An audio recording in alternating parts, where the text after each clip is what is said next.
Hey, What's up? how are you, man? Good. How are you? Good, good. Thanks for joining. Hell yeah. It's good to be here. Awesome, man. How was your day? Did you finish your move? Because you were telling me you moved from California to the East Coast or something, or? Yeah, I moved to DC last week Oh, to yeah. work construction for a family business. So Right, I'm in right, a right. hotel room in Northwest DC right now. Oh, wow. Gotcha. So you're just getting situated, I guess? Yeah, yeah. It's gotta scope the area out before we make a final decision Yeah, yeah, on moving out. yeah. If everything works out, I'll be here on the East Nice, Coast. nice, Yeah. nice, nice. I'm just checking who came in. What's good, Arson Fist? What's good? I'm gonna do a song with Arson Fist real soon. Oh, yeah? Yeah, it's gonna be a hot one. You guys are connected through Hunger? I thought it was Hunger, Cove, because Cove put me on to you, so yeah. Cove and Hunger Artists are a team called La Primera Division, Right, and they sort of, well, they definitely have this cool energy. They play off each other. right. They're the real deal. Yeah. They're my guys for sure. I just started I built with Cove over the last, like, since COVID. Somehow we got connected to, like, AJ. I don't know if you know Agent O. You probably do. Oh yeah. He's sick. Yeah, so he's a good dude. Like, I have a feeling if I knew him in real life, like, we'd actually be homies. Like, that's my impression. Uh, Cove and I have been working together for I don't know, 3-4 years. yeah, And we finally just met in December, which was tight. Cove's a legend. yeah. Cove's a Buffalo legend. Straight Th up. th He's a th fucking that's actually. Oh, go ahead, sir. he's Go a ahead. legend. Yeah, Absolutely. that's one of the things I wanted to ask you. To situate Cole for me, right? Because when I meet someone on IG, I can't really put it all together. Like, he's told me a lot of stories about what he's did for the scene, Oh but yeah, he goes way back. tell me a bit more. Let's give Cove his flowers. You know what I mean? Oh, Like, he let's. deserves his flowers. He started with Deep Thinka Records, DTR, Okay, way back in the day. I don't even know what years, early 2000s, late 90s. He's been right. around with all sorts of Buffalo OGs. I mean, he's one of them. Yeah, yeah, Kadir Latif, he put out one of my favorite albums. I think the Cities put out yeah, was I forget what the name of the album is, but it was Kadir Latif's uh, I don't know, breakthrough. He ended up being on GTA and shit off Oh, that. yeah. So yeah, The video game. yeah, That's GTA cool. 4, I believe. Right. But Nice, nice. he's an animal for Yeah. sure.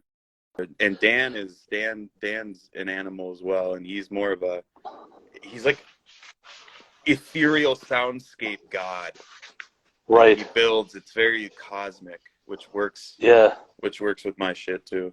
So Yeah. You guys did a great job on this will never sell. It sounded great. I thank actually you. thought that might be your best album, like, end to end. Personally, It's we'll get oh into it, I but think so yeah, as well.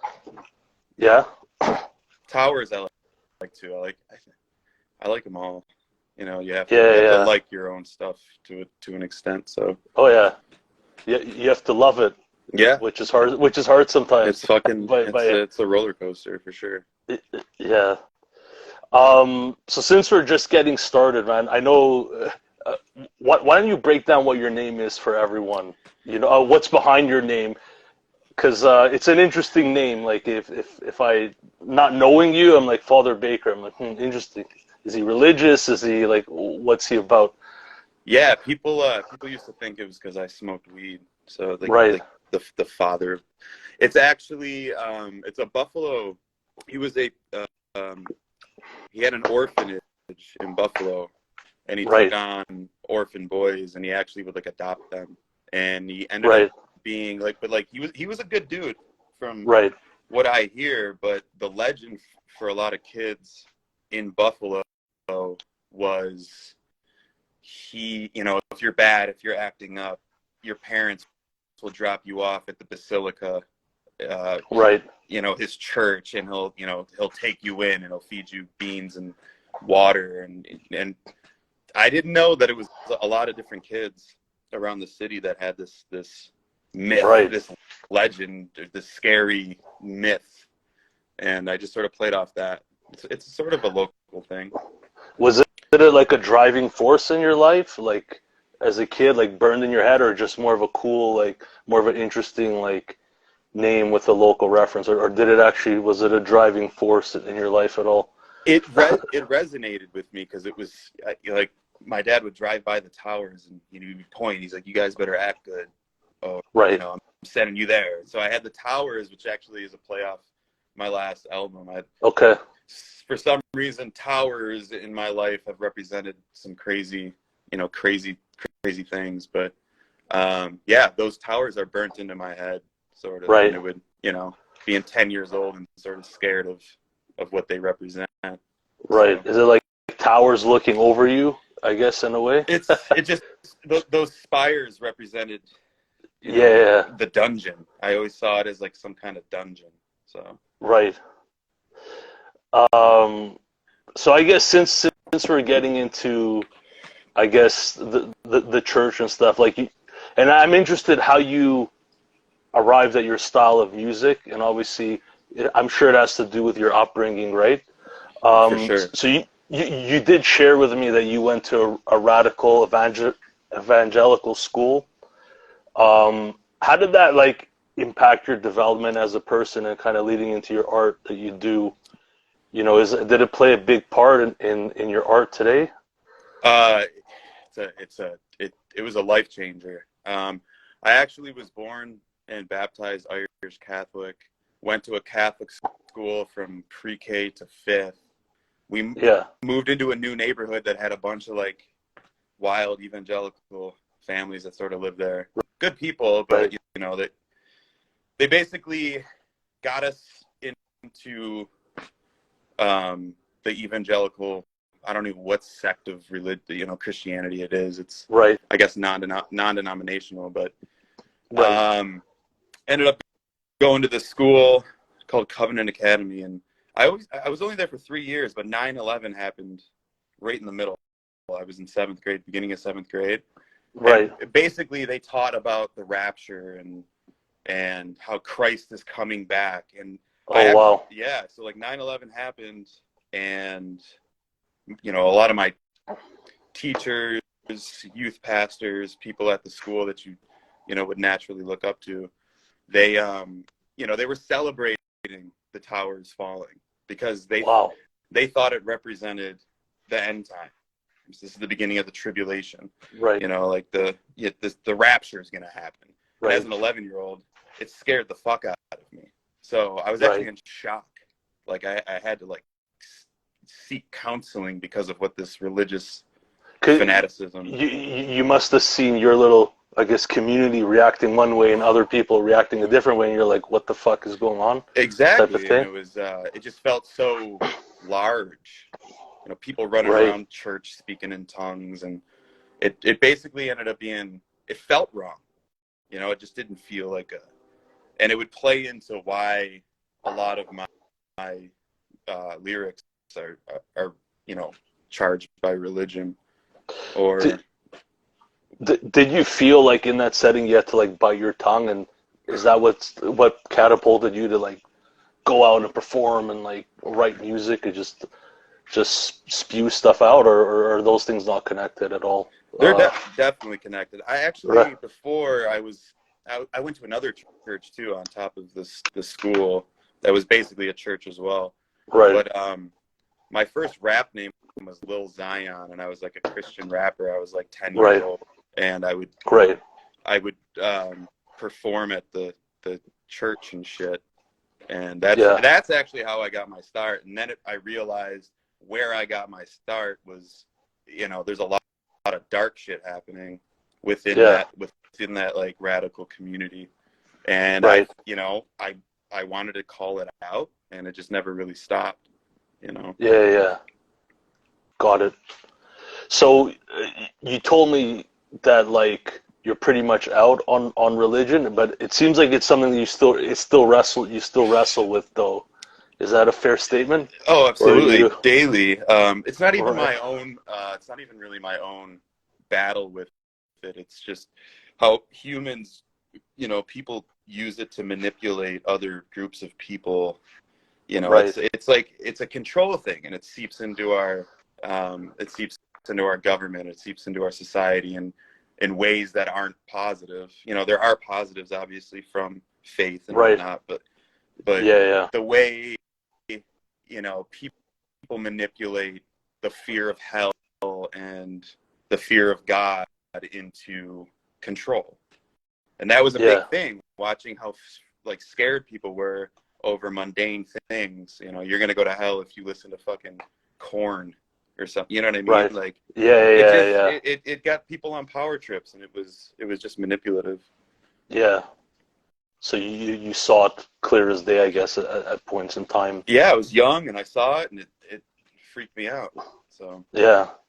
Yeah, I'm not my parents, well, I'm Jewish, but I'm not religious. Like I don't celebrate holidays.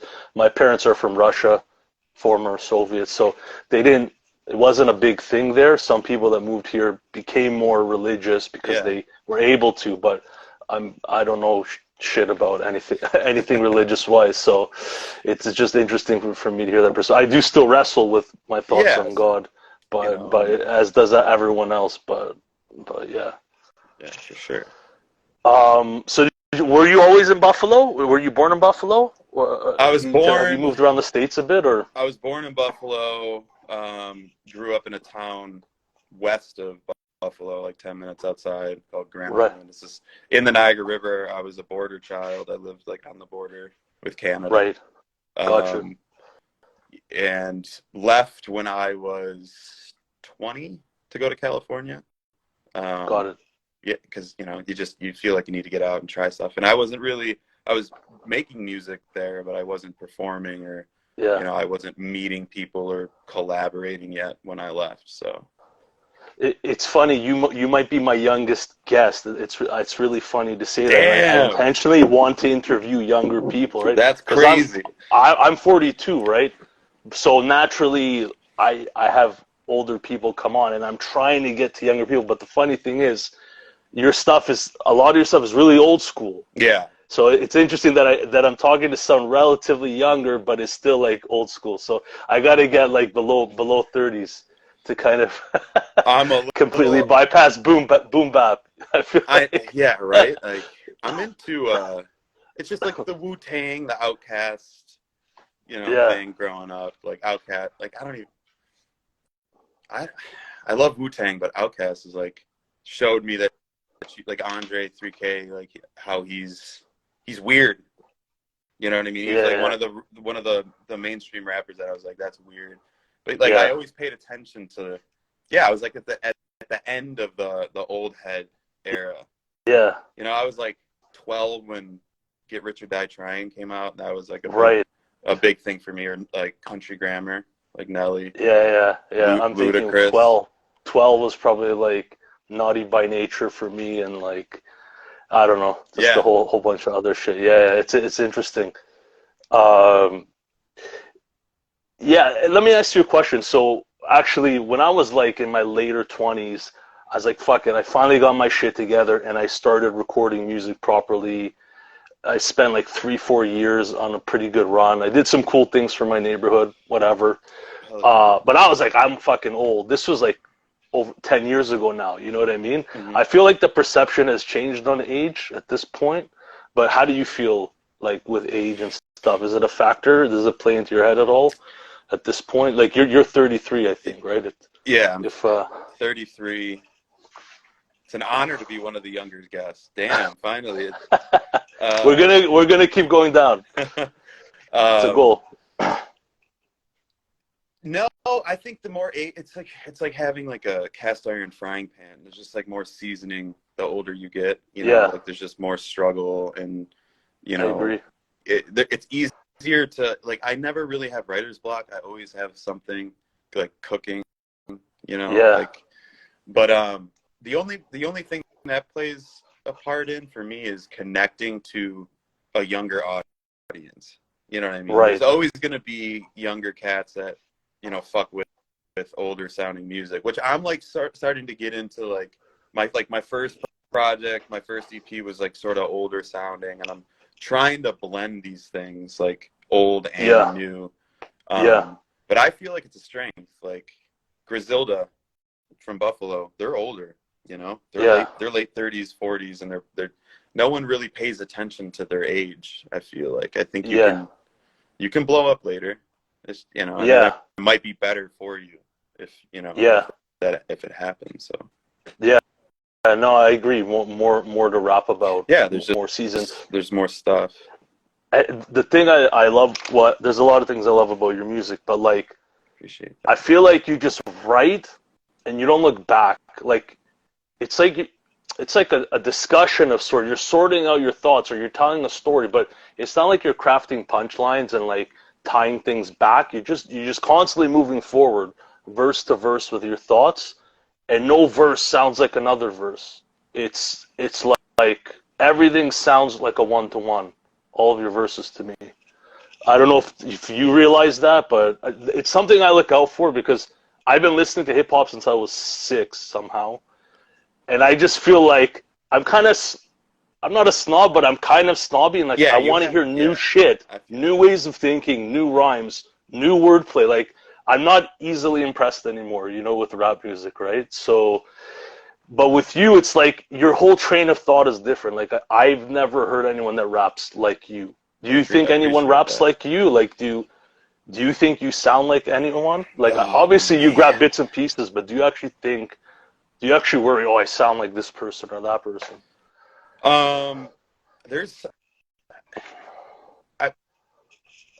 I get Danny Brown a lot.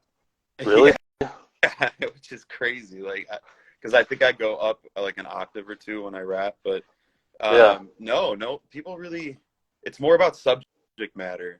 You know what I mean? People have compared, like when I was in my band Melting Elk, we were constantly compared to like Gorillas, which was cool.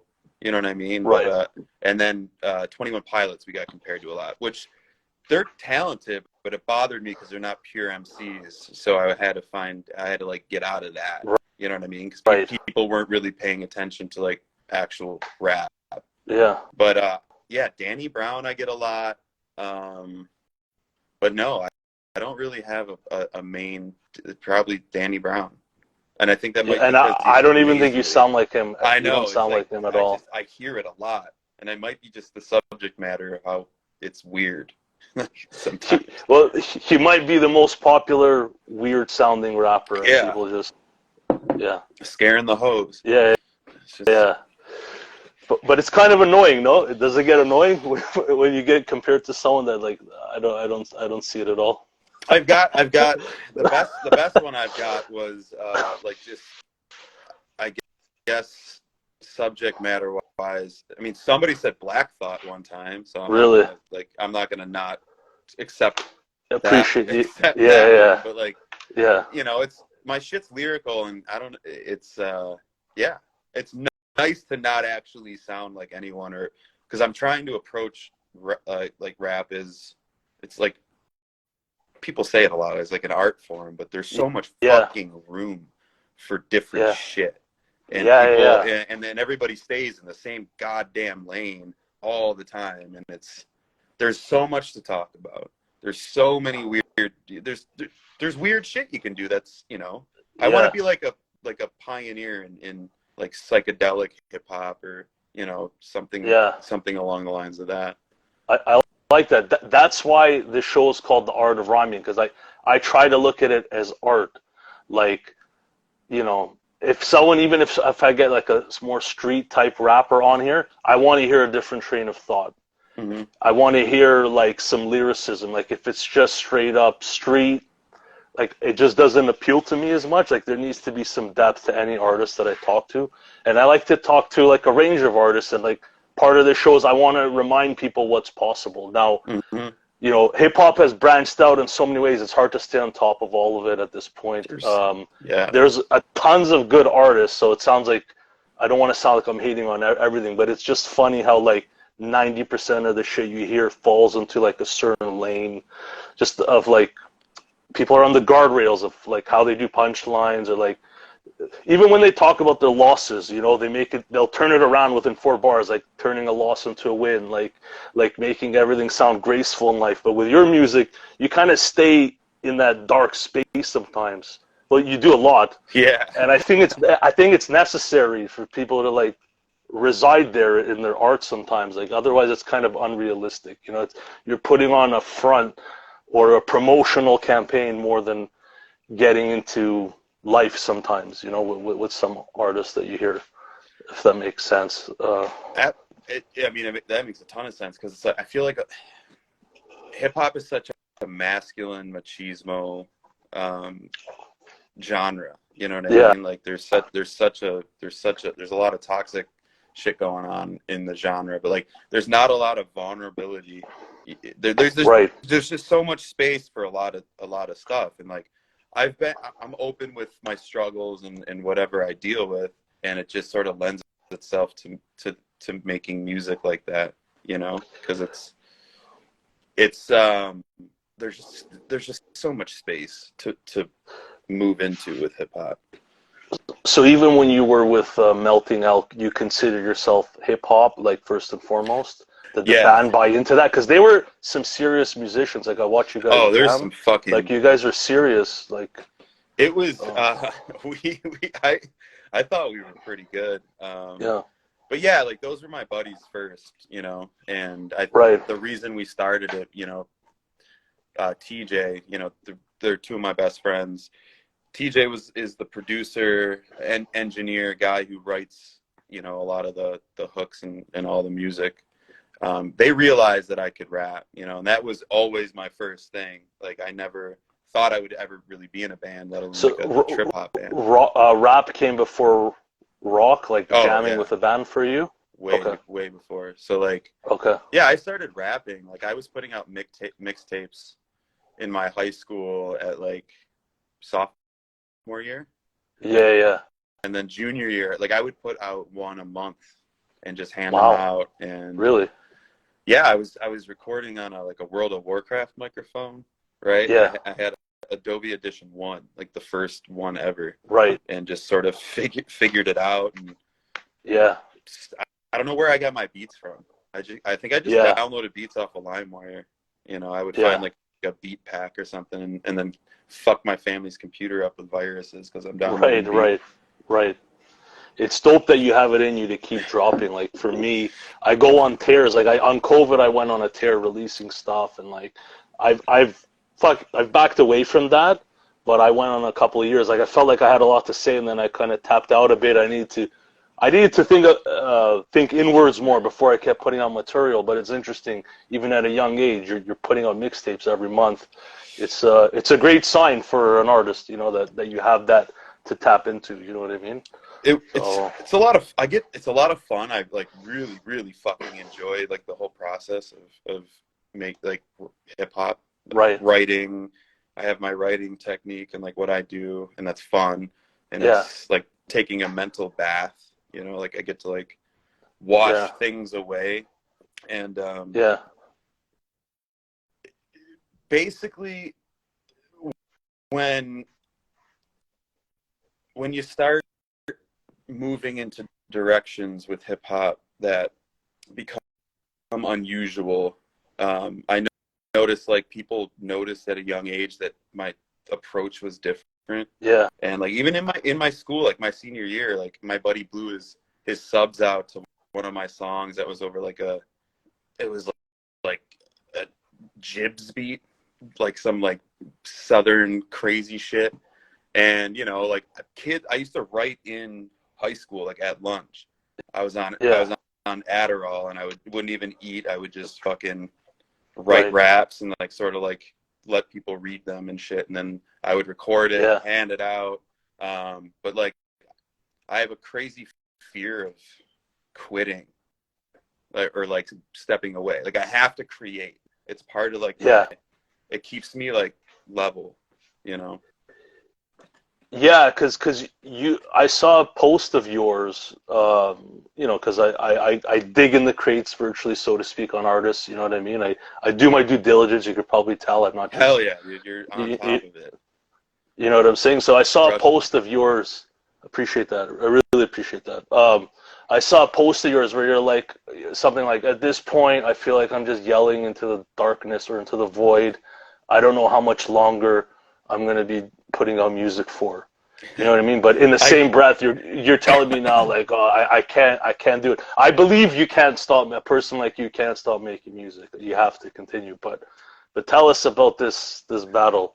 I get yeah, You know? I get like emotional, I get all sappy and self-pity and shit about not breaking it. It's being emotional about stuff, and let my feelings get in the way. And Yeah. I'll do. It's like it's a battle though. It's like every other day. It's like, holy shit, should I actually be doing this? Do Is you, this a waste of time? And then I'm like, then I'll listen to my stuff and I'll be like, no, I should probably keep on doing it. I hate to sound abrupt, but you battle with depression, right? Oh yeah, Uh, for sure. manic depression, or No, or is it just kind of like not that severe? no, it's not manic. There's never really any like jolts up or anything. It's just Yeah, yeah, being in like a rut that you can't see out of. And I've been like that since I was a kid, and it runs in my family pretty heavily. yeah. Yeah. I actually relate to that heavily. Yeah. So I And there's a I, I can lot of relate to us that. out there. And, that's why you never know what people are going through. Yeah, It's like, so. yeah. So when you put out, because I was wondering, is that part of what puts you on the edge, is not being able to maintain sometimes a level head on like on music? Because it's a wild ride. It is a wild ride. I think certain people are really built for the grind more than others. Yeah. You know, I really do. Like it takes a special person. Even if you suck and make whack music, that you can grind it out. I believe it takes a special person. You know what I mean? Yeah. I mean, people who have longevity in anything is cool at this point. Yeah. And, like the it does tie into being depressed and be trying to get out. It's always a positive thing with it. Like even though I might Right. have lyrics that I'm wallowing in my own shit with, Yeah. like if I'm I'll be in a low spot and write, Right. but then I probably won't be in that same low spot when I record it. You know what I mean? Like so Right. this it's like you have to balance that out. And it's just if I ever stop like caring about music, then I get scared. You know what I mean? Yeah. So Yeah. Yeah. I'm always looking for a project to do or just It, getting it's an ama- better. I find it's amazing. Even when you're spitting, you wrote a verse, you're spitting it out loud, rehearsing it. It like rewires your brain into like this different state, a better state, I would say. For me, anyways, I noticed that. Like if I go in the basement, I just start spitting what I wrote. Like my brain changes. It's an interesting exercise. It definitely is cool because it's all it's almost like your alter ego, like Father Baker and myself are different. Right, You know what I mean? right, right, It right. that pulls from me, but when I'm in the zone, like it's a whole nother like Yeah. entity almost. And So you told me that you've performed 200 times in the last 3 years, 200 plus. I think 150 to 200 in like That's crazy. the last 4 or 5, like my whole it's got like 30-40 shows on average, like maybe because our band we were playing like almost 2 times a week for a Yeah. solid amount of time.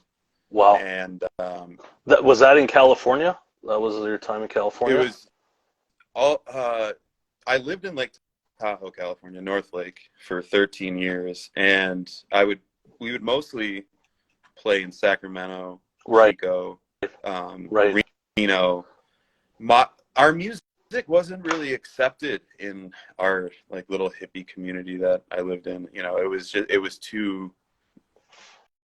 People didn't like our disposition. Like they didn't like my lyrics. to be honest. Like a Yeah, lot of people, yeah, and then we would do rage covers, and just people would knock people out, and it was getting violent because you can tell there's so much pent up. Like, people aren't aggressive there. They're like, no bad days, dude. yeah, No bad days. yeah, And then, they hear fucking rage, and they're throwing people across the room. So bars and venues were like, they would tell us no rage covers. They would start yeah, telling yeah, us, you can't say this. Like, I had the mic yeah, ripped out of my hand for being like, the government doesn't fucking care about you. Some kid ripped the mic out of my hand. Like, right, but that's right, right, all in my little town. Chico, yeah, shout out to, if anybody's from Chico who's watching, all 5 of you guys. Somebody's probably from Chico. But yeah, that was my main music hub, I would say, is yeah. Chico, California. It's interesting when you're really saying shit in your music, you're bound to piss off a group of people. Sometimes it takes balls to just say real shit, like real Yeah, shit, you know? I just don't So fucking care. You know what I mean? that's Like, good for you. I like people getting, like, people need to be fucking uncomfortable every once in a while. Right. Like Yeah. everything's an echo chamber. Yeah. So Yeah. So you told me like an introvert, you like to do psychedelics and like look inwards and stuff, but how does that work with performing? Like, have you always been able to perform, or was it a big hump to get over for you to get out of your head and get on um stages and shit? And I actually really, really like it. It's like one of the, like, I wouldn't say I'm awkward like in normal everyday life or anything like that, but like, if like, that's my spot. I like right. being weird on stage and doing shit. Like, I like to lay down and Yeah. like do groundwork and just stage presence that's different from what you would expect a rapper to do. Yeah. Everyone's out there fucking doing that hands back and forth thing, and I just want to come at it from Yeah. a different angle. But no, I really enjoy being on stage. That's It's not amazing. it's not scary at all for me. It's like, Yeah. yeah, I like No, it. for me, like I've performed a bunch of times, but like if music was just about putting out good songs and getting paid, I would still be doing music. But there's so much to it, and I at some point I realized I don't like being the center of it. It's just not me. You know what I mean? So the fact that you have that in you, it's a sign. You're meant to do this, in my opinion. One of the I signs. appreciate that. You know I'm what I gonna mean? give it a college try and see what Yeah. happens. But yeah, well, I wore a ski mask for like a year or two, Right. just because, like, it's like faceless. You're not judging any, like, you're just like a thing who's saying Right. words. There's no face to whatever's happening, and Yeah. that's why I like that. Yeah. But it's a played thing, but people do it Yeah. for a different reason, I feel like. Yeah. But just being on stage is it's cool. It's like, people get to watch me do my thing. You know what I mean? I'm not Yeah. even really rapping for people. Yeah. I'm just like, Yeah. if people want to watch me be like in my state, it's Yeah. like watching a duck in water. It's like, Yeah. Yeah. instead of That's cool, man. I'm there to, everybody fucking hyped. Like, the guy Yeah. before me and Yeah. after me will do that. I'll Yeah. be the Yeah. weird one. Yeah. So Yeah. No, good for you. So you open for some pretty cool acts. Like I read Murs, hieroglyphics, Zion I. When did this happen? How did those kind of things come together for you? so our band, we had a little bit of pull, in the local scene in Tahoe, Right. and we somebody saw a flyer. I'm really into flyer production, Right. like making flyers that actually really pop, and like using really nice stock paper, and doing like really nice art for flyers. And Yeah. a promoter saw one of our shows that we booked at a local bar, Yeah. and he was like, we're looking for a spot for Murs. Right.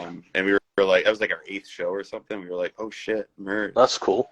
And yeah, I didn't necessarily listen to Murs or like Living Legends, but like, even the openers there were some sick openers, but we went first out of like 5, and we did well.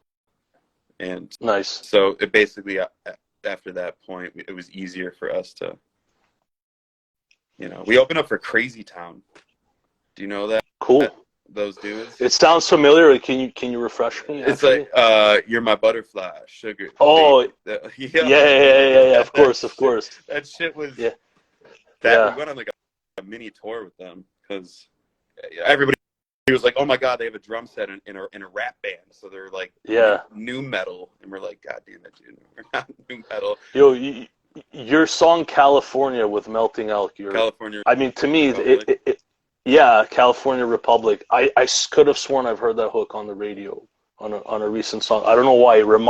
The melody or just the hook. It reminds me of a song I've heard on the radio. It's I don't even really like it because it's so poppy. I hear you. And we went to that was our first time in a studio. That's how we met Sean Stack, who made who engineered Twins and Towers.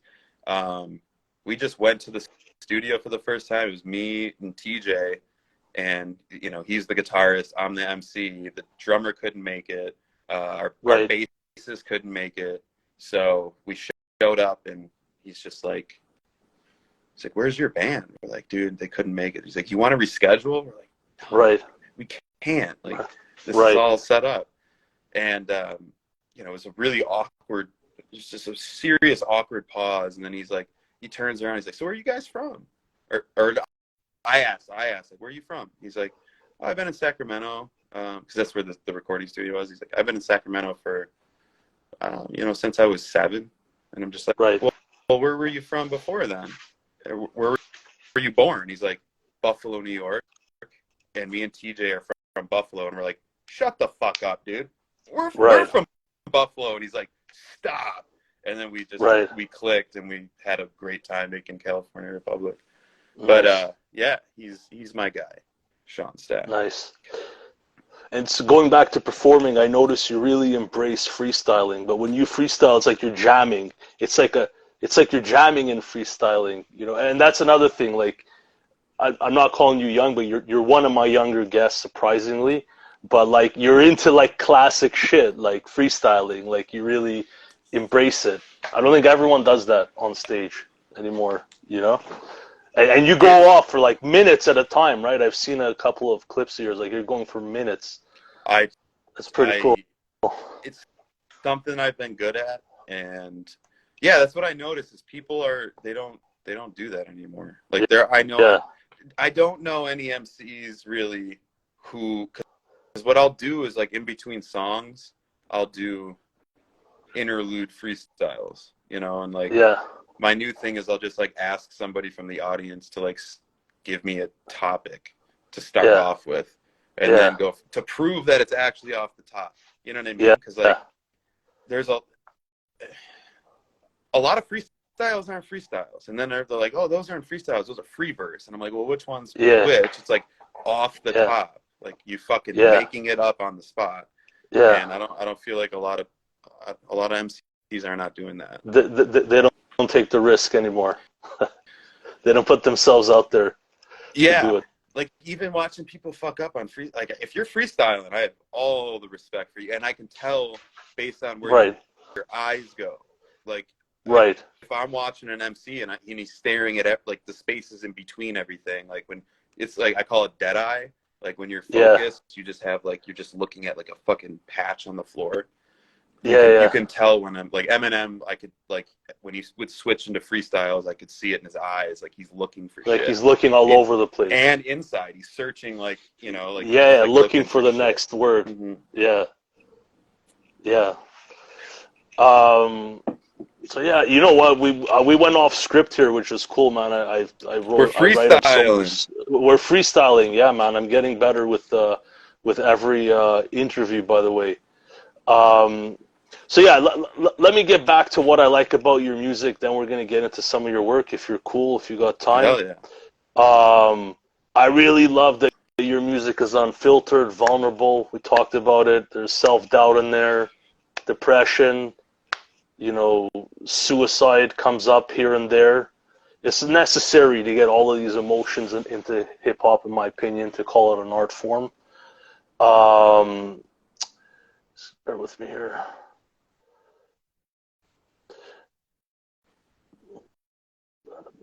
And we talked about this a bit, but you're good on the boom bap shit. I don't know what you would call This Will Never Sell. I don't know what category, like more new age shit. I'm looking forward to your next project. I think you said it's gonna have a bigger sound. You're going away from the old stuff. Like, I think you could play in both worlds. You do double time raps and shit, I've heard.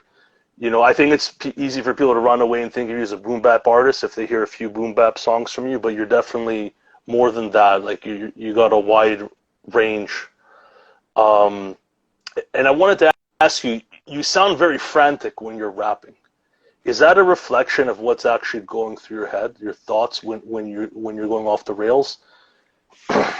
Yeah, it's crazy, like, because like it's so different than when I talk and I'm hanging out, Right. I don't know what, like, I don't know. I do rap frantically, and it's just part of my style, I guess. Yeah. Like, a sense of urgency, or like being Yeah. hungry and Yeah. and scared. That's what it's.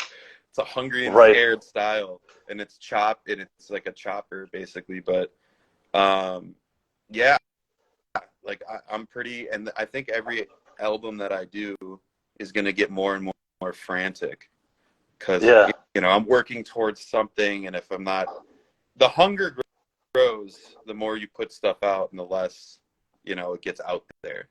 So Right. and the next project is going to be called Pouring Soul into the Void, and Right.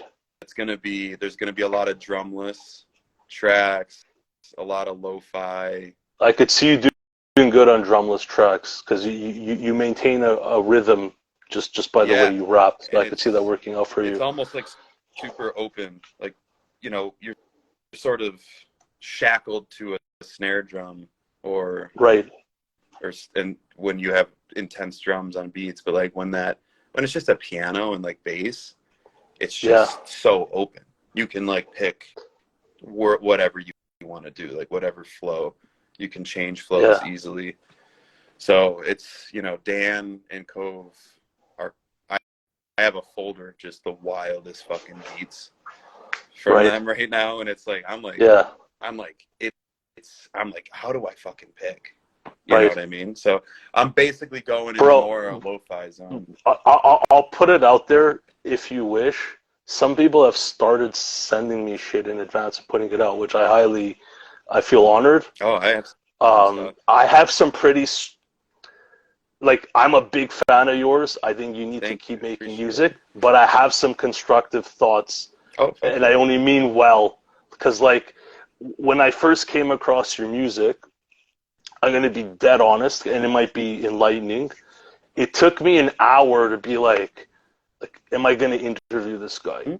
Because it's so different, but I honestly believe if I heard certain songs in a certain sequence and I didn't hear other songs, that more quickly I'd be like, this dude's fucking amazing.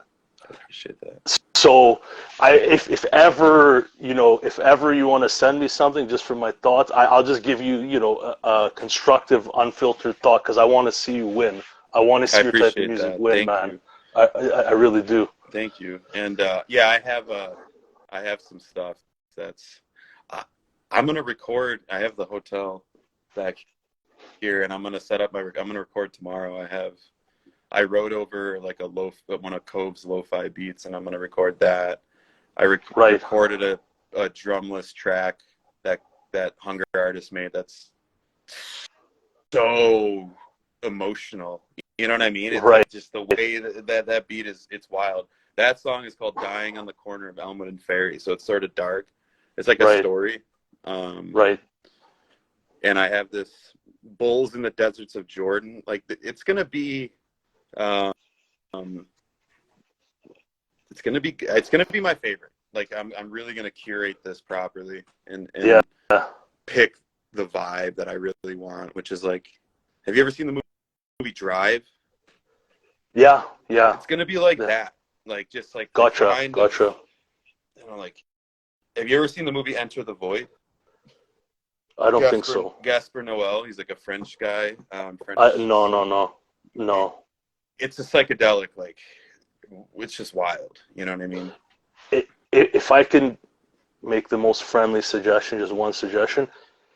Just pick tracks that that move along nicely. I don't know. I don't know if I'm conveying it to you properly, but like, just keep it moving in a certain way. I think Drones was a bit awkward for me.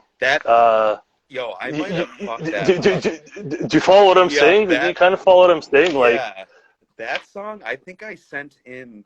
I think I was fucked up or something, and I submitted. I put the wrong file in there when I put it. Like, honestly, because it's off.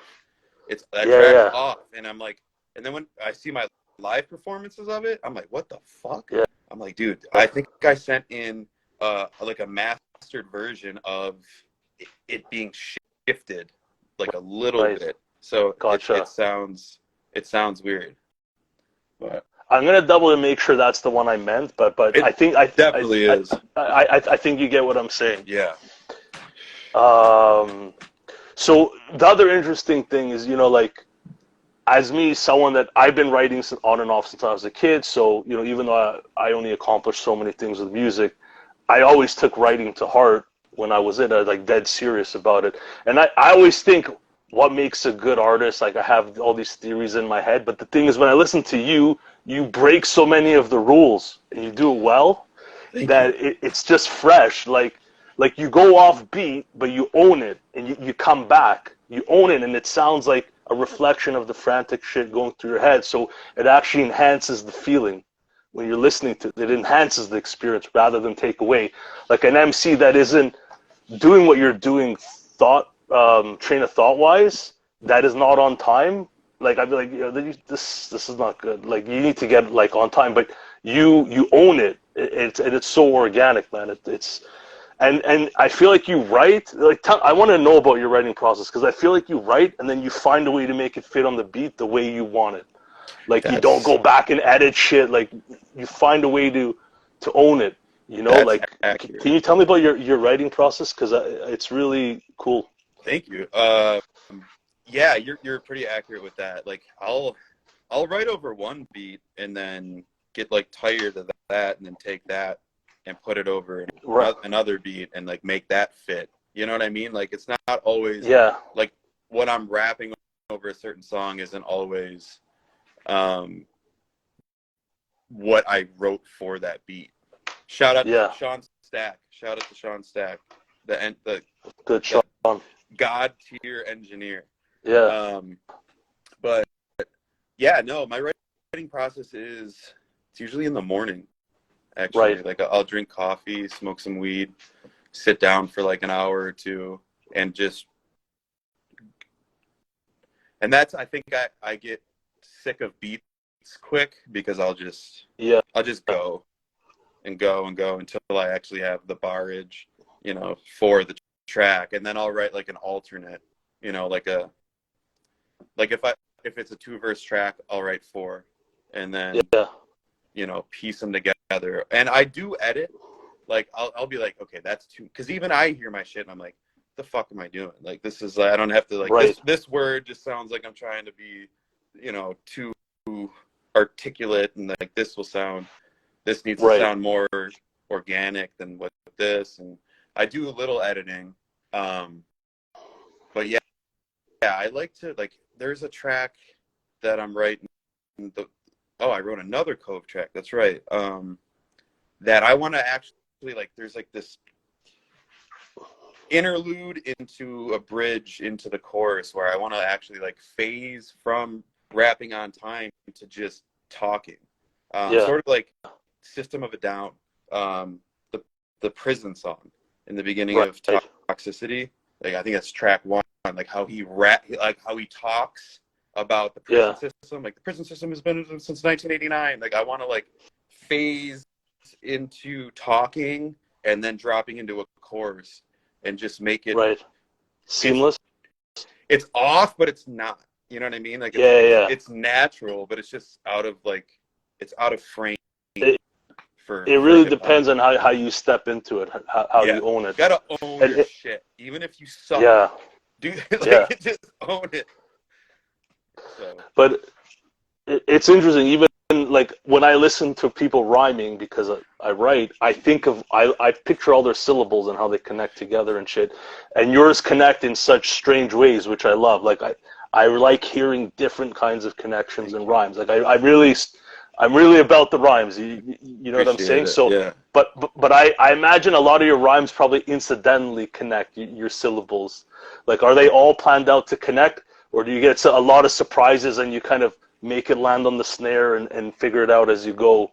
Like, like last night I was writing, and there is a part that's not, you know, I'm gonna it's like force fit it. It's not gonna be forced, but it's like, you know, it's not. And then all of a sudden I slipped into this place where I was like, oh, like just pocket, like, you know what I mean? yeah, But then yeah, I don't want to stay in a pocket all the time. Like, I'll work out of it and work into some alternative yeah, pocket, because like yeah, or changing flows. There's a lot of rappers who yeah, don't change flows. Like, I'm a huge yeah, Kendrick Lamar fan. Like, yeah. I think he's fucking And one of the and one of the greatest. I can see that you would be He's an based on your approach to artist, and it's just like the way, like, it. his shit is so, people don't even fucking understand what he's doing. You know what I mean? Like, Yeah, musicians listen to him are like, what the fuck? This is amazing. But yeah, the common artist, like hip hop art, like fan, I don't know. I don't know if people even, he's ahead of his yeah. time, but the way he fucks with stuff, you know, like, I'm gonna be honest. I feel that way about a lot of your shit. thank you. Like up there, that kind of level of like creativity and just doing things differently and doing it well. I So appreciate that yeah, man. for sure. So and your music takes time to decipher. Is that intentionally? Like, do you think in your head, fuck it, I want people to meet me where I'm at. I don't want to fucking write for people. Because for me, I think there's different ways of writing. Like, sometimes you have to space out your rhymes depending on the type of rapper you are to let people catch up to all the flurry of shit you just said. You know, they need a second to catch up. Like, do you think at all, how are people digesting what I'm saying as you're writing at all? Does it run through your head, or you just don't give a fuck? It does, because like at some point I want to, like, I don't know, sell like 1,000 copies of something and like buy like a washing machine with it. You know, like I have like, Right, yeah. at some point I want to make some money off of something, but no, like there's no, because it won't even sound like me if I try at that point. Like, Right. alter shit. But this next project, I'm gonna be more. I feel like you can do less is more too. You can be more Yeah. concise, and like I don't have to, like, the producer of Melting Elk always told me, he's like, dude, you don't have to prove yourself every song. Like, you don't have to fucking Right. go out there and just fucking. It's true. It's true. You It's know, and true. It's true. it's definitely true, and I think I'm maturing into that. Like, being able Right. to do less is more, and actually have my words, you know, carry more weight. You know. Yeah. But I Yeah. do like working through, like, like I can rap out a problem in my head, and it's gonna be frantic, but it's gonna be like Right. interesting. Yeah. And it'll always be hard to get away from where I've been, I would say. So, do you like when the fact that people don't understand everything you're rapping? Like, do you like that? Is that the target state, or would you actually like someone to walk out and say, "I listened to all three of your verses. I know exactly what the fuck you're saying." Like, or do you prefer to be kind of, you know, people have to decipher you? Because me, I'm a fan of yours. I'm going to spend time deciphering you, and I have. I've listened to a lot of your music over the last 3 weeks, right? But not everyone will. But I'm just wondering, what's your thought process? I think if you have a layer of depth to it where people can't even really, if they're intrigued by what's happening and they might not understand at first, they're gonna go back. So then, like, that's what I realized, is like people who actually listen to my stuff are like fans, like really like it, like. Yeah. So I don't know. I'd rather make like intimate fans that are really like listening after taking a little bit, because like I don't know. Sometimes it's like cracking a code. Because like honestly, I'll do like triple entendres, like where like one line means 3 different things, and it's like I know that, but I want to see if anybody else can sort of pick up on it. Like Lil Wayne, I think it's even crazy, the rapping. Like, what the fuck? Oh, yeah. Yeah. No, I've played back plenty of your tunes, and I'm getting them more and more. So I enjoy it. I enjoy that. I'll Thank say you. that much. Um, I just lost my thought. Um, My just see. beers are hitting. Yeah, that's good. Yingling. Damn, it's been a long time since I've had this. Nice. I'm sober, trying to stay Damn, on point. Trying to stay on point here. that's good. If I spark one, it would be game over. I'm one of those like you seem to be able to work when you're like buzzed or whatever. For me, it's just game over, Buzz. bro. Anything more I'll than just buzz, start. I'm suck. I'll just start cracking jokes and like it's game over. It's for me. I feel that. Um, so so yeah, you talked about your influences: Portishead, Cannibalox, Kendrick Lamar, Jim Morrison, kind of all over the place. It makes a ton of sense, though. Um, Wanted to ask you, what are your thoughts on social media? Oof. Do you embrace it or Oof. t- t- tell me about it? Yeah, I would delete it all if I didn't do music. You know what I mean? Like, Yeah, yeah, I'm not yeah, into personal stuff, but it's like a necessary evil at this point, which is a yeah, bummer because like I want to be good at it, and I yeah, feel like that's part of the reason why, like, if something hit and if I was better at it, something, shit could be out there. And I think yeah, about that. I'm like, dude, I'm not fucking utilizing social media properly. And am I burying myself when I put this album out because I don't know what I'm doing, right. But It's I think it's go ahead. destroying a lot of shit too. It's interesting because you're pretty open in your music, right, about your life, and to a degree, like social media. I wouldn't say everyone is open, but some people are just comfortable being on camera, saying shit, this and that, right, in any situation. But it's interesting that you're very like open in your music, but it sounds like social media wise, like putting the camera in your face to give people updates and shit. That's not your, it's not your cup of tea. I That's want it. it to Would you be, say? but yeah, Right, I don't even think about it at like, right, because it doesn't feel genuine. You know what I mean? Like, right. hey guys, I'm writing. Like, check this shit out. Like, Yeah, yeah, I'd rather make funny videos. Like right, when right. we used to like Melting Elk, we would have a fucking blast at like a show somewhere, like on like a Yeah, mini tour or something, and just record the funniest fucking stuff you've ever seen. And like, I like that when yeah, yeah. you can act, like, it doesn't have to be serious or whatever, but just funny shit. I want to do more of that stuff. Right. Like, I I think what I noticed like when I started putting out material again during COVID, um, I would put out singles and in between I do a ton of in-car rap like driving and rapping, and I think I killed a lot of the shit. You can hear it for yeah, yourself. But it's dope. at some point, I feel like it's not enough for people. This is just what I got, like, because I hit a brick wall where I think people want to see you outside of music and bridge you to your music. And I think with your music, because it's so different, I think people have to figure out a way how to bridge you to your music and put the whole picture together. That's just my thought, for whatever it's worth. And I take it from a guy that's like, I'm doing this, but I enjoy talking about rapping, but otherwise, I rather type my thoughts out than show my face all the time. So I'm not Right. even, you know what I'm saying? But it's just my observation thinking about you as an artist. Um, It's I and that's the thing is Tahoe has been, there's just nobody, like, it was really hard to find anybody to work with that wasn't in my band. You know what I mean? right, If it wasn't for the two right, dudes, I wouldn't, it'd be tough to have a crew, but it was really hard to find anybody to film, yeah, and it's really hard to find people to want to like help. Even if I right, compensate, even if I offer money, it's just like there's priorities. I gotta go skiing. I gotta go do this shit or whatever. And yeah, yeah, yeah, Buffalo, that's why Buffalo's absolutely it's my hometown, and my family lives there, but they've helped a lot. Like yeah, Cove is the reason I'm talking to you, the reason I'm right, talking to other MCs and stuff like that.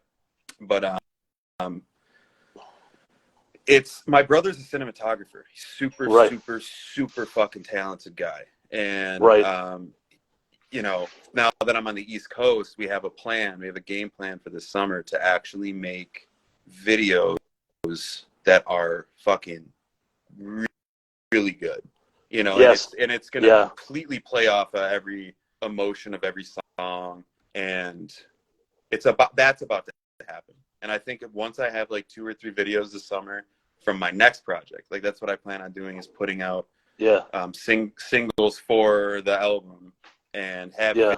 videos with that, and then I want to do like a tiny desk where I Right. wrap an entire project like in like a fucking elevator shaft or something. You know, Yeah. something I, cool.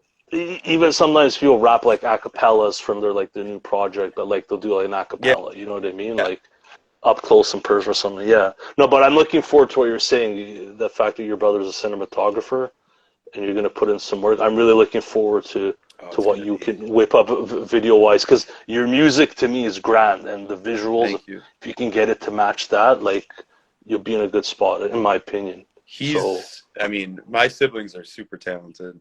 They're right. awesome people, and like my brothers, we're similar, like out of the box thinkers with what we're doing. So it works well, you know. Are you guys all like into the arts? Like how many brothers do you have? I have a brother who's 31 and a sister who is 27. And Right. my sister lives in Portland, Oregon, and my brother lives off of Elmwood in Buffalo. And you guys are all artists? It's in the family type of thing? We're sort of I don't know, a lot of my cousins are into the arts and stuff, but my parents aren't, you know.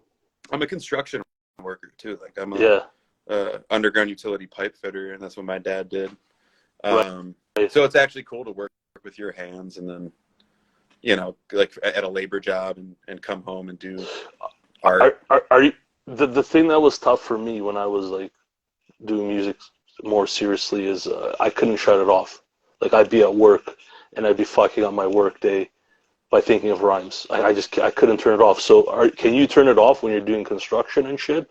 Or are you kind of always in like two worlds in your head? You're thinking about rhymes, and it sounds like you can't afford to be thinking about rhymes when you're doing construction work. But It depends on the flow of the day, but like I right, that's the power of a phone, is right, I just, if something comes into my head, yeah. I write it down on my notes. Like that, I don't even write on paper anymore. I write I didn't either. I write all on my phone, and it's all organized, like per project, per song.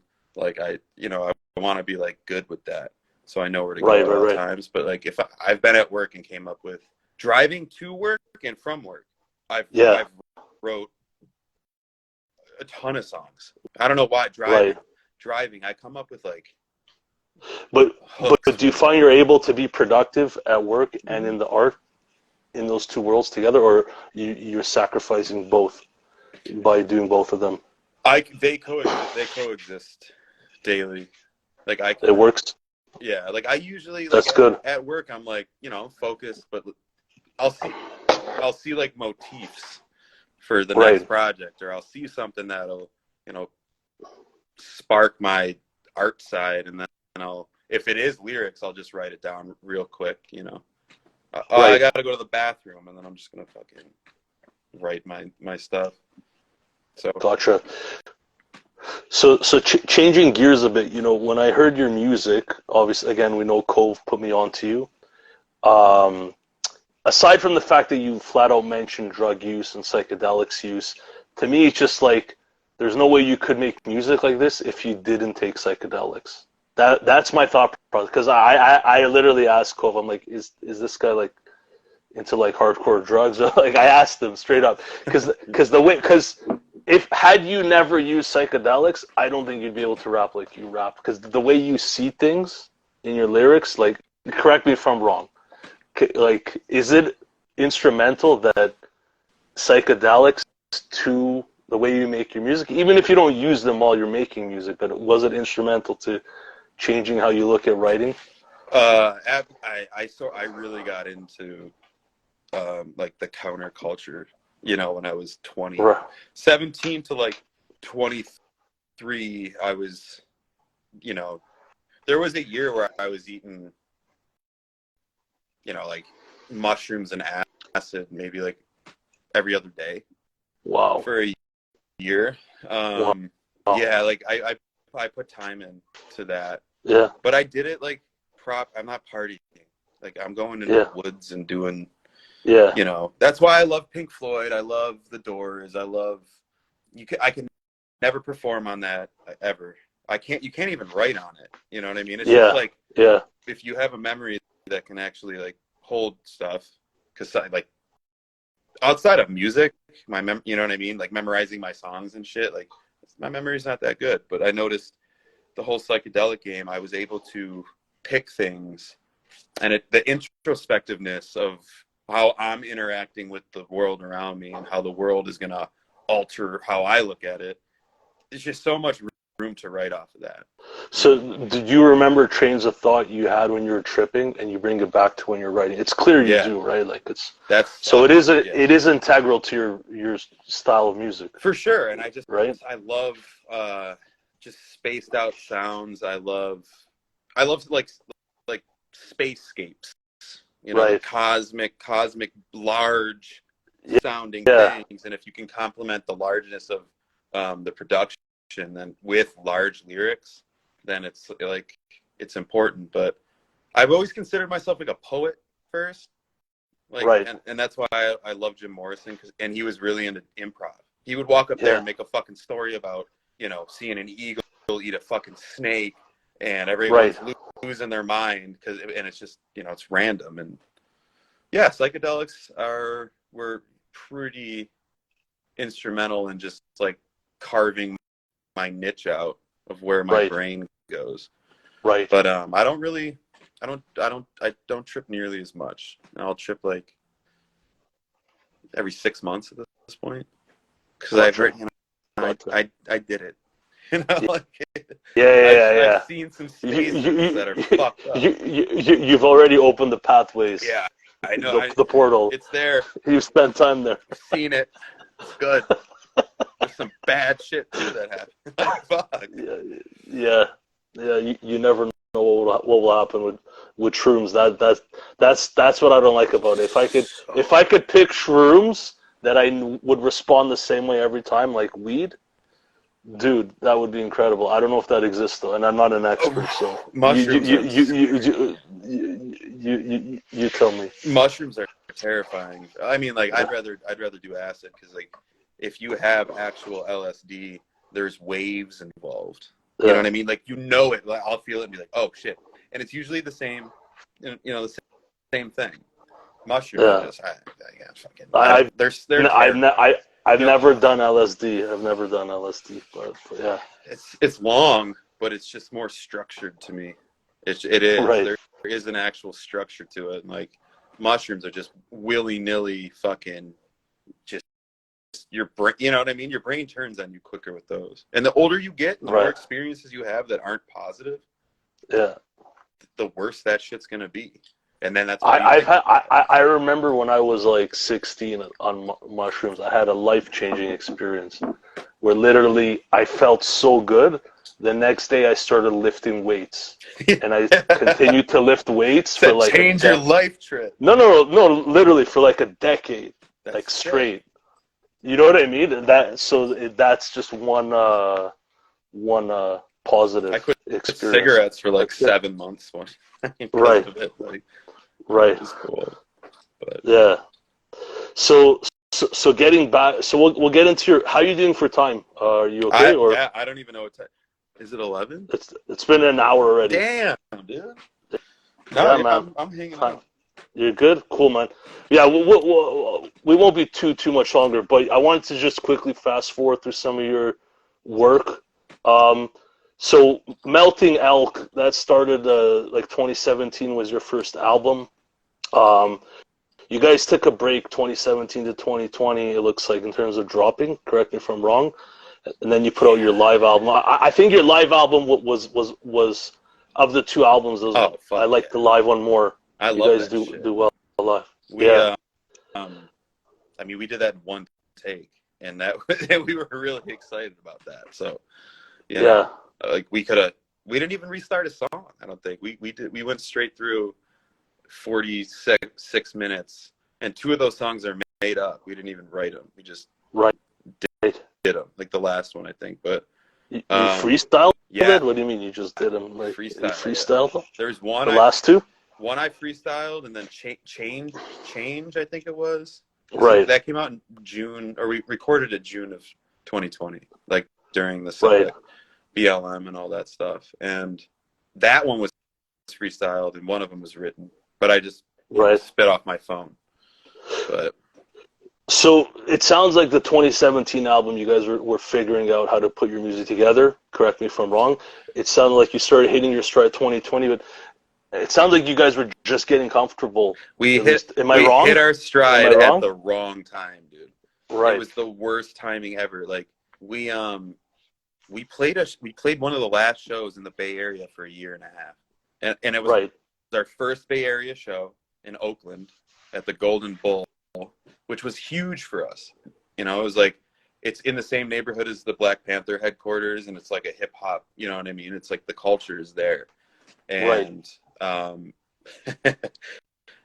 when we were there, the band that we were on tour with, or not on tour with, that we were playing with, they were on tour, and we got there, we said, you know, shook their hands. All of a sudden we see them with their heads down, and they were like, yeah, they just canceled our tour. And the world started falling apart before we went on stage. Like everybody felt the weight of what was happening, and we were like, dude, is this for real? Like, are you shitting me? And then we played a really good set. I think it's on YouTube. And that was the last normal night that we had. So because of lockdown, you basically dissolved more or less because of lockdown? Yeah, March 13th, I think, or March 11th, we played. Our show ended at midnight, and there was nothing else happening. So we were like the last band or show to like unplug, and we did not know there was gonna be no fucking music. My dad actually went on a ventilator for like 12 days. He almost died. He was one of the first people intubated in Buffalo. And really? Oh, dude, wow. So we were, and that's the thing, it did damage, man. Like that, I was in a state of disbelief for a long time, you know. Right. Like, I mean, you know, it got to the point where it was like, hey, he's probably gonna die, and I was like, holy shit, like for real, like he's gonna, like, COVID that we were not, like that was in China on TV is literally my dad's dying on a ventilator. And so, like, that tripped me out. It tripped my wife out. It tripped the band out. And then just a lot of death happened. Like, a lot of people ended up dying around us from drinking, from suicides during lockdown and after. And then it's crazy. But your dad is fine? Your dad is good? Yeah. Or he made it up? Okay. I just saw him. He's the guy. He actually got off a ventilator and started the business I'm working for. And it's like 3 years later, and we're still going. So wow, yeah, It was a crazy, crazy time, and it just sort of it pretty much ended our band. Like, I lost my grandpa that year. My dad was on a ventilator. The drummer lost his stepdad. We lost our house that we were like recording in, that had 2 rooms set up for everything. It just was time to walk away at that point. Wow. Well, I will. Go ahead. Go ahead, sir. One thing about that, Zumbi from Zion I, we were supposed to open up for him, and he passed away. We were the next show. So Zumi died from Zion I, and that was it. We just lost the show because the MSC from Zion I's dead. Wow. So that was it. Was that also from COVID, or that was something else? He was murdered. Oh, bro. Shit. He was he had like an asthmatic reaction to something, I believe, or something was going on. He had like an asthma attack, and he got in like a shouting match with a nurse or something like that, and they left him. Like, they just like walked out of the room, and I'm not even sure if that's the story I heard. And a lot of people that knew him, you know, justice for Zumbi, and because he was murdered. Neglect. I think it's like, I forget what hospital it was too, but wow. So a positive I want to say, you know, not all people that rap, and you're a rapper first, that we've spoken about this, can actually treat their vocals like an instrument, you know, and like modulate their vocals. I'm not even good with all the terms, to be honest, musically, but your voice is like an instrument. Like you can jam with your band. I don't think all rappers can do that. So I'm sure that's not the last time we're gonna see you in front of live instrumentation. I love that right? shit. Because you're capable of hanging in there with musicians. You know what I mean? So It's intimidating because I'm not a musician. Like yeah. I'm a writer, a poet, but my voice is an instrument. But like to see these dudes do, like, I can't read music. Like I don't, you know, it's all Right. I ride on their coattails when it comes to that. Right. I feel like. Right. So moving along, you got your 2021 project, Frank, from Sligo. Is it Sligo Sligo, or I Sligo, believe, yeah. Ireland? That it's about. You told. I just want to share with you. You got some dark tones to your music. If you haven't checked them out, that's kind of what you can expect. I want to quote a lyric from there because I want you to tell me: is this a story about your grandfather? Because you have a track, One Take Frank, right? And you go, death is coming, so pick up your pace now. And to be frank, Frank from Sligo's pacing around with Mr. Jameson, a rifle and a ski mask. Mr. Jameson, a rifle and a ski mask. So I'm gonna start pulling out some of your lyrics and just ask you to tell me like, what's going on here? What do I make of this? Like, Francis was his name, but people called him Frank. He was staunchly anti-English, and Sligo right, was a big IRA stronghold.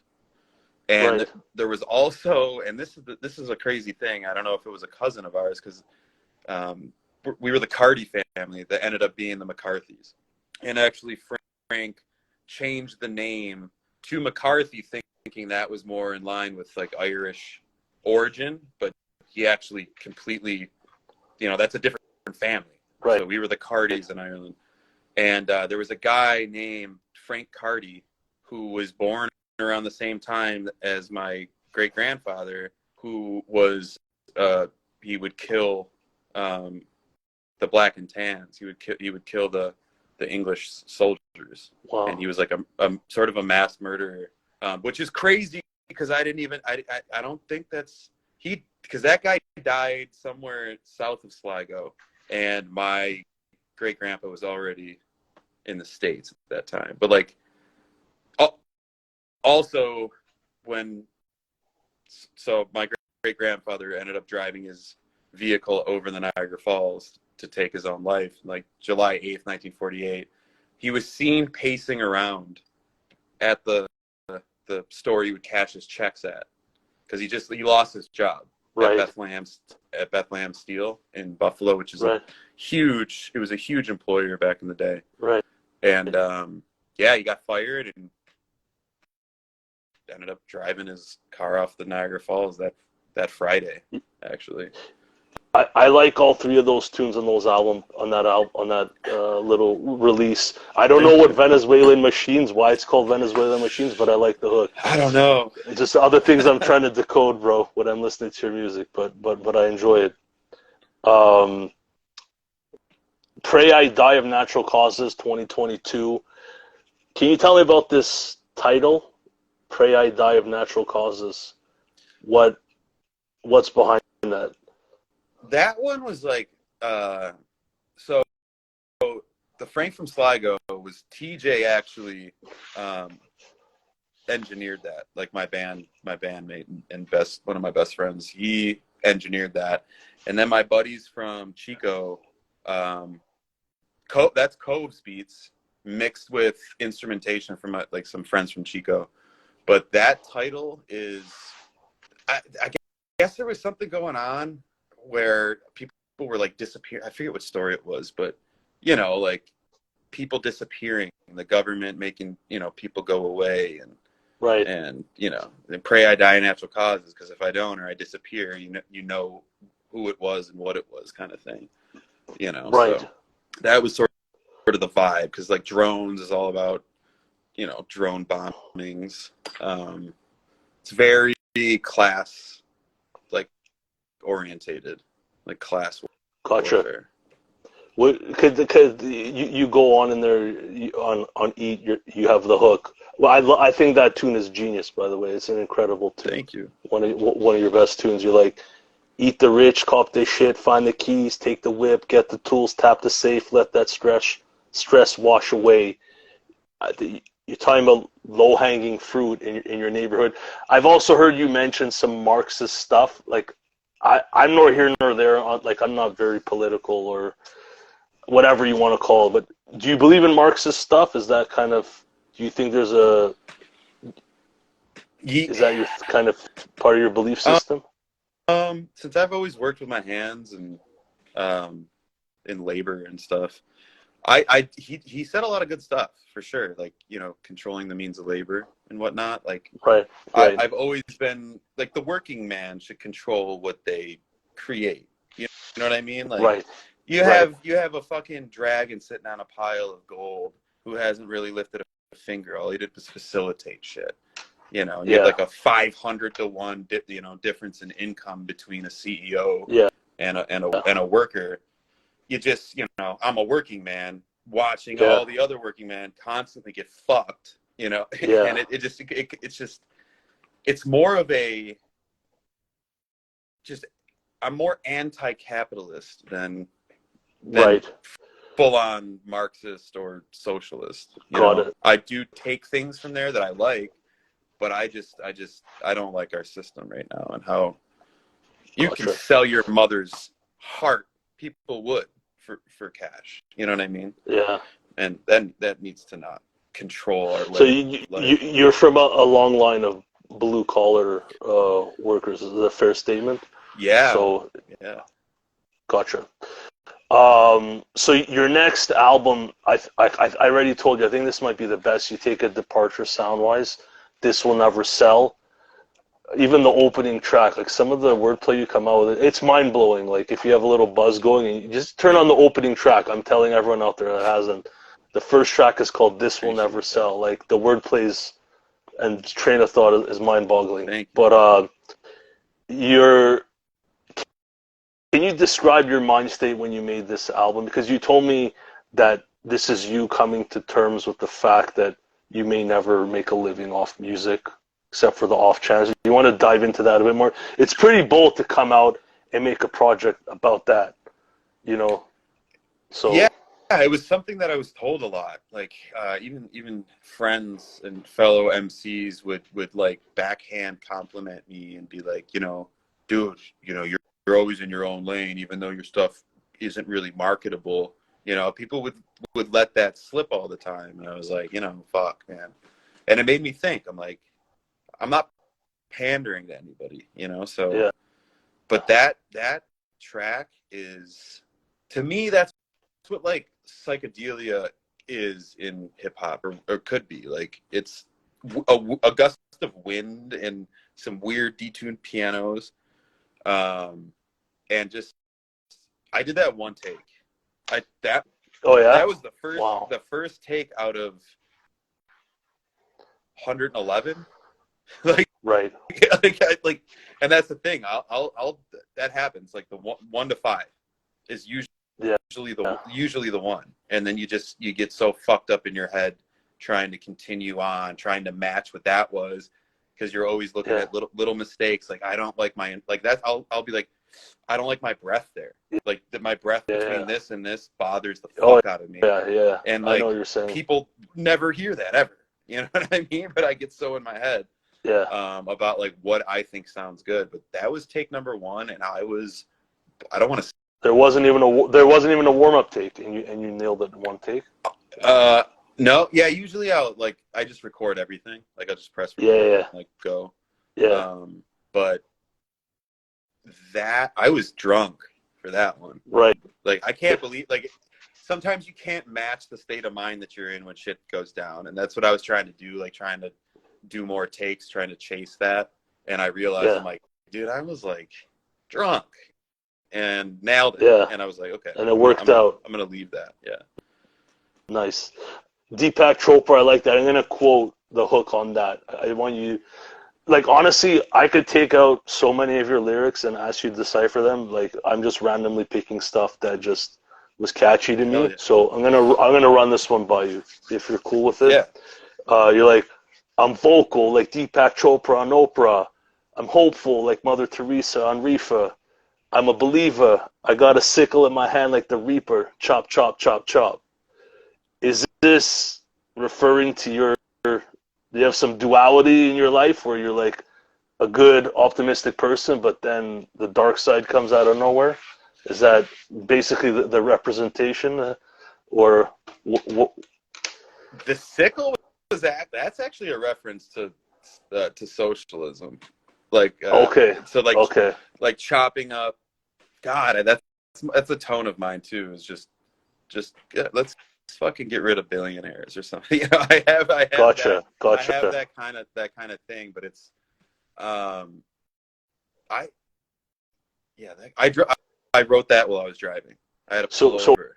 I so, remember what that was that vividly. song about? What was that song about? Would you say in its entirety? I Is it a guess bunch of yeah, things? that's a hodgepodge for me. Like that's sort of it's not punchlines, but there isn't really a I saw Deepak Chopra on Oprah and I'm like, that rhyme is Yeah, Deepak Chopra on that Oprah. was I'm like, good. I like this. Yeah, And then I just yeah, sort of like built it from there. So right. that really doesn't that's more of like just a free form kind of like I wrote Whatever. some cool verses for it. There's shit I say shit Okay, in the verses, but it doesn't really line up with any overall tone. okay. Stream of consciousness Yeah. type of stuff. Sister Spot. I really like that song. I like the hook too, because I'm gonna quote your hook, but I feel like a lot of rappers, not a lot of rappers, they'll try and make their life more dramatic than it is, and like talk about maybe street shit. Some people are in the streets, some are not, but they try to make it sound like there's drama in their life. But you rap about the little things people wrestle with every day in everyday life.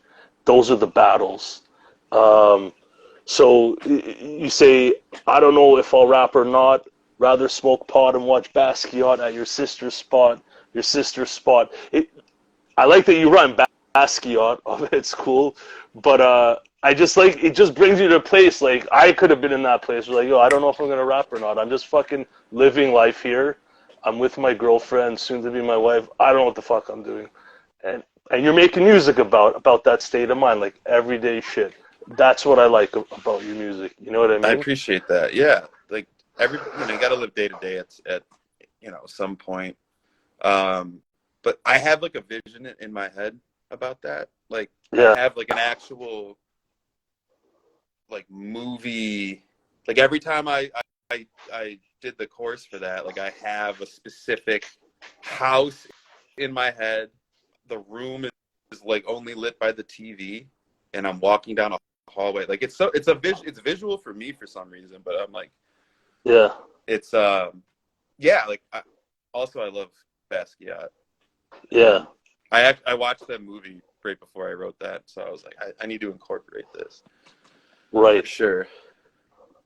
Then Chaos and Corp. By the way, shout out to Sean Stack. Sean Stack, He's saying whisper the vocals. You Sean do a Stack, dope job that's engineering your shit. he's So so good. Fat he's Cat lucky to have Recording. you. Yeah, yeah. So Chaos Inc. This shit was really potent. I want to unpack this. Then we're gonna move a bit quicker, and I'll get you out of here soon. But I'm having fun Yeah, here. Hope you're enjoying we're yourself. riffing. Uh, you're like, but until then, I gotta continue to live in my car. What did you make? What did you start? What did you create? You calling this art? Of course we made it. This is Chaos Incorporated. I love how frantic that fucking hook is. This is Thank you. Chaos Incorporated because taking the path of an artist is fucking chaos.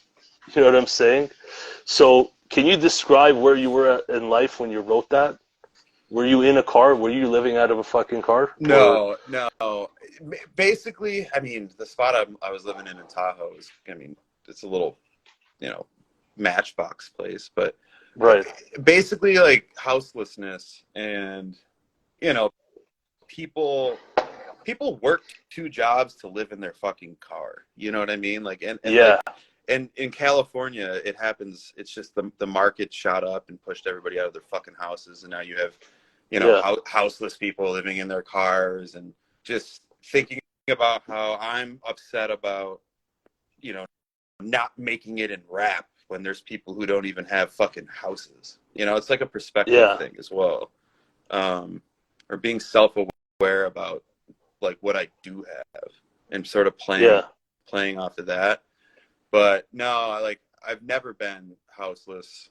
Close. Okay, good. But, you know, no. Gotcha. Florida vacation. What was that about? Obviously, it's about a Florida vacation. That's like my favorite song. Right. I love that song. I mean, it's a cool song. I don't think anybody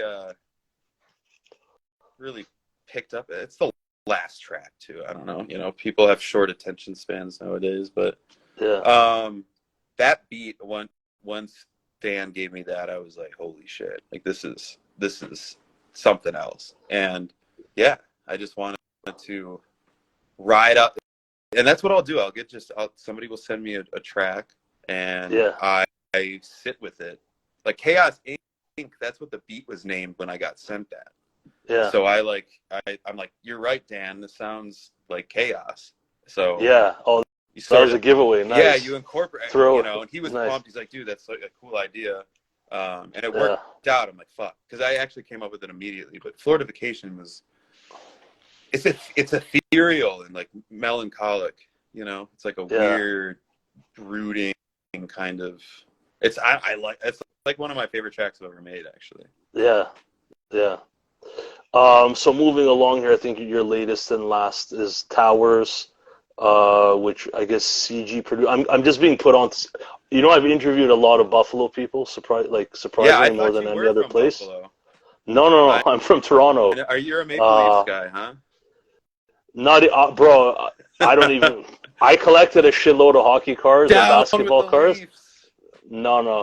I don't even watch hockey, to be honest.